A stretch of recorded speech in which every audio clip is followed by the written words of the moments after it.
Hey, how's it sound?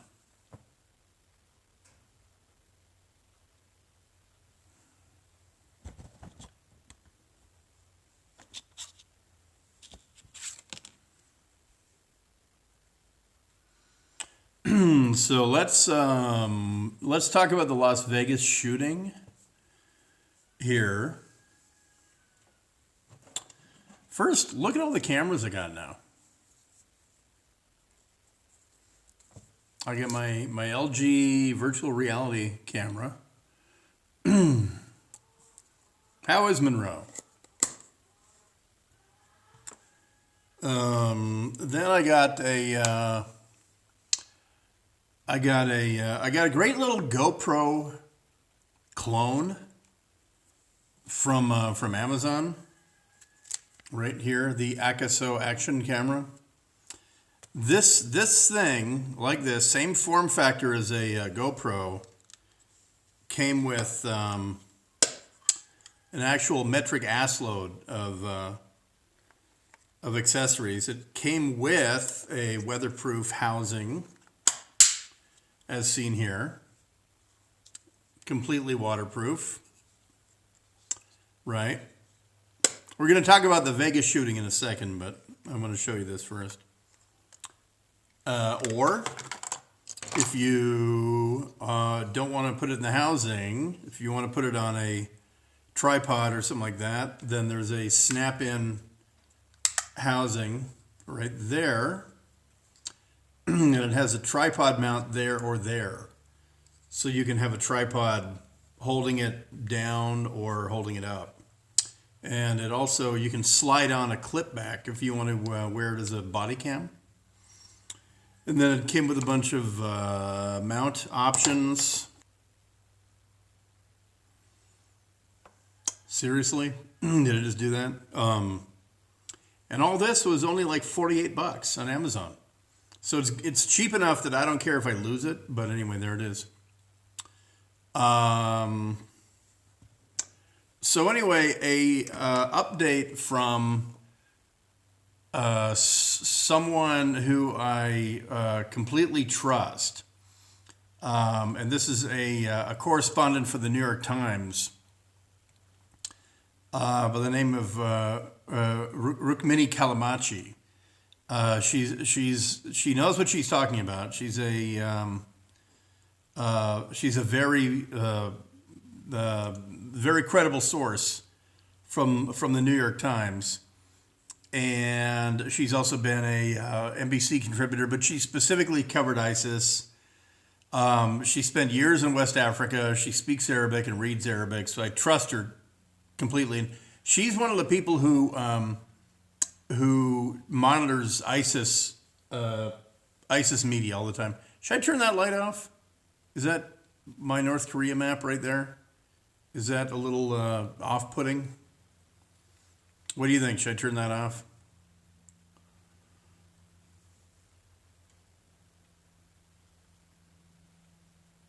Is it? Okay. Hang on. Right. Off it is.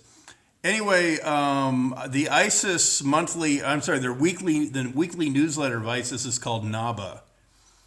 And they just came out, and she just put out a pretty eye-popping thread here. And I'll read on Twitter. I'll read her thread. If you are on Twitter and you follow me at Dark Secret Place, I just retweeted this thread out, so you can check that out. Also, by the way, how is this stream going? Do I need to reconnect on a better Wi-Fi? Because I have two Wi-Fi networks. One of them is maybe slightly better than the other. But anyway, in her thread, she says, number one, after ISIS claimed Vegas, I was waiting for them to release Naba, their weekly newsletter, to see if anything new emerged. Naba is out. And then she shows a picture here of Naba, the magazine. That's the Arabic 59, and then and then I'm sorry, 59, and then 520 whatever wounded. The Arabic, though Arabic is read right to left, they still write their numerals left to right. So that's a 5, that's a 9. So anyway, back to this. So they are claiming the Vegas. Ooh, there's my hand. They're claiming the Vegas shooting. So anyway, thing two, she says, under a picture of the Mandalay Bay drenched in blood, they rehashed the attack. New info. ISIS are now claiming that the shooter can.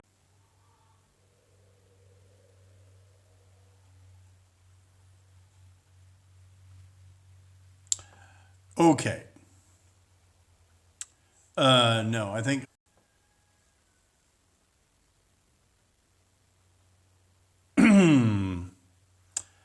Okay.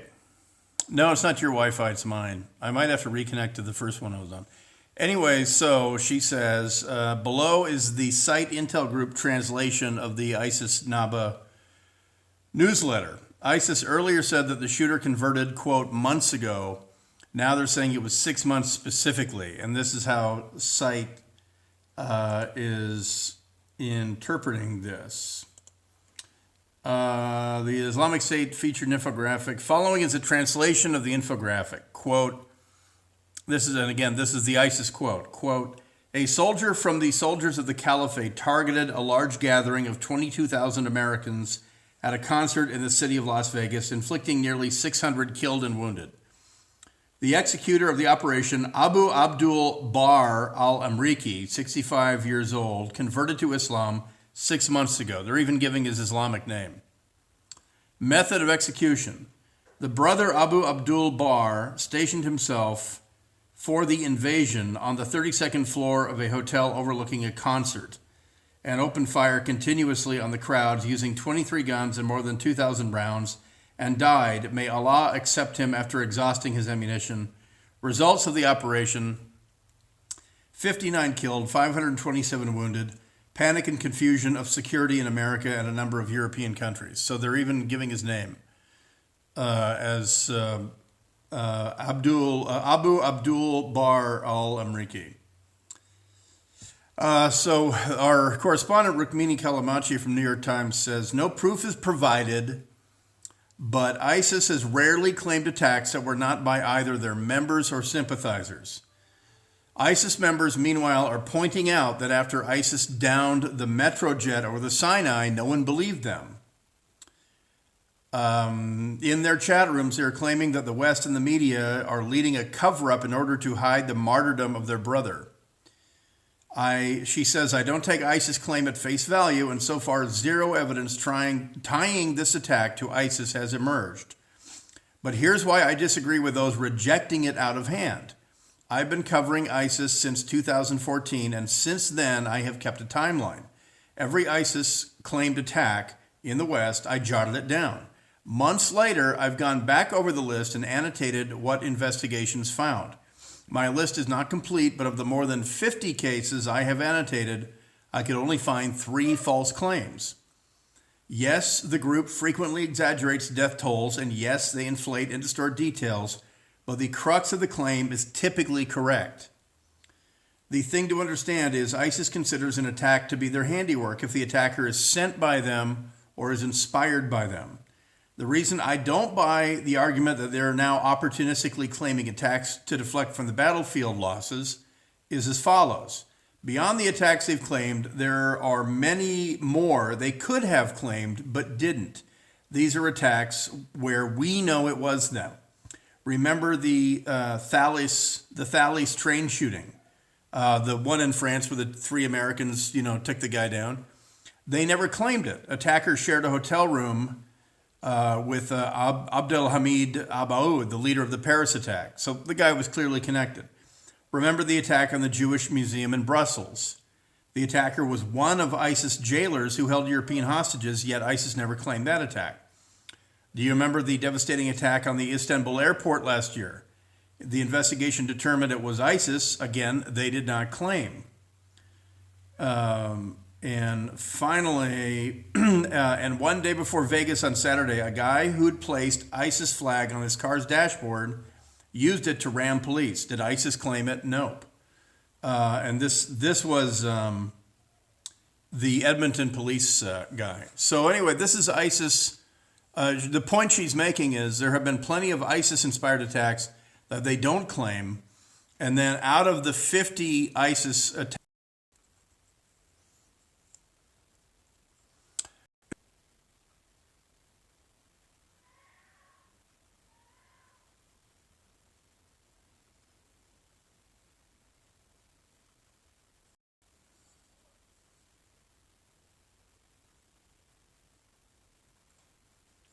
All right, my God, I'm gonna have to do something.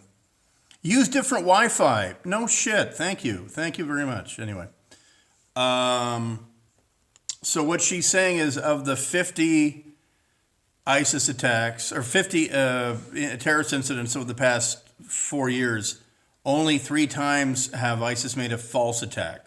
So, yeah, Luke, you know what? I thought of that. Frontier, nobody does hard internet where I live. Okay, I would be on that. I would be back on Time Warner at 300 megs. So let's all just get over the fact that if I could have better internet, I would. I actually have a really, this is the internet I have is actually way better than satellite, which is the absolute worst. Anyway, I have to get this out before we get cut off again.